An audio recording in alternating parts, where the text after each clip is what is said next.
Hi, my name is Mario Franco, and this is episode 393 of EdTech Alpha Minute.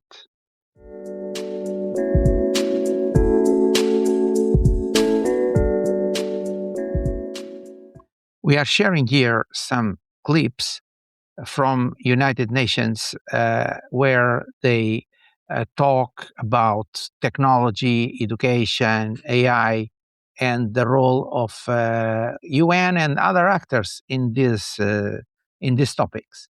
Today, we go to share an interview, a short interview with Gordon-Levitt when he was participating in the World Summit of Information Society Week, which took place this year. And every year they do this kind of events, and they interview Gordon-Levitt about these topics, and we will share today this clip. Please listen because he mention very important aspects how technology should be seen and managed. Take your time.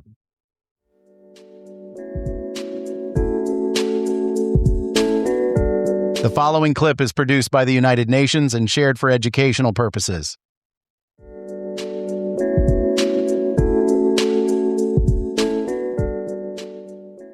So, welcome to UN News, Joe. You have spent your career telling stories, and now you're here at a global forum.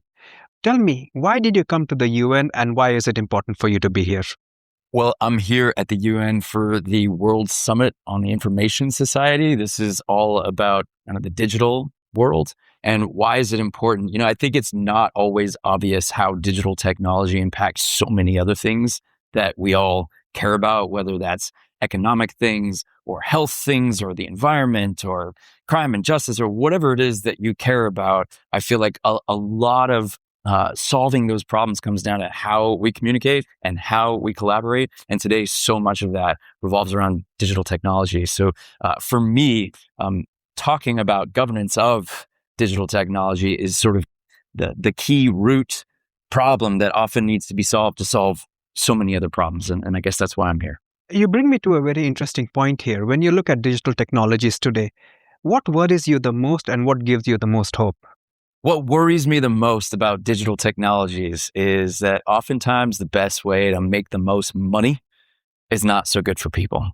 We've seen this for decades now with social media, for example. And look, social media can be so great and continues to be so great, but there are all these damaging side effects. There's a global crisis in mental health and loneliness. There's a rise of polarization, extremism, and authoritarianism, and I could go on. And those damaging side effects are all the results of a business model, of algorithms that optimize for maximum attention to suck you in and hook you and keep you for as much time as possible, because that's the best way to make money with ads. And that's where we get these bad, damaging side effects. And so this is why governments need to step in to say, hey, you companies are building a beautiful technology that's so good and useful for so many people, but there are these excesses. And we still want you to be able to make money, but if you can maybe just stop a few of these things, like these attention maximizing algorithms, you can still make money, but maybe slightly less money and not break the world.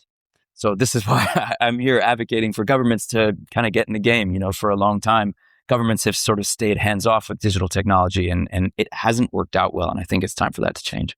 So let me ask you about the people who are affected, who feel overwhelmed, who feel disconnected. What message would you like to give to them from this forum? The bullies of the world want you to feel overwhelmed and disconnected. And what's inspiring to me about the UN and the community I've met of people here is they're people who are, despite it being an uphill battle, despite it being a bit of a David and Goliath dynamic, people are coming and trying to work not just for $1, but for helping, for making the world better, oftentimes to help those that are the most vulnerable in the global south, the global majority. And it's hard work, but it's necessary work, and it's work we can do. So now's not the time to give up. Now's the time to get going. And it's inspiring to see all the people here doing just that.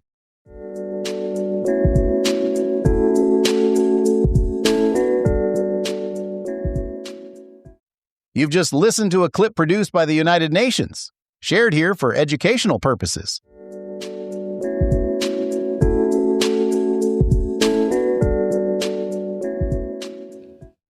Thanks for listening. We have all our podcasts in our webpage and in a number of podcast distributors. You can always come back and listen them and see all the links and the resources we made available near the webcasts for you and to explore what is the podcast information. Thanks for listening, and I hope to see you in our next episode.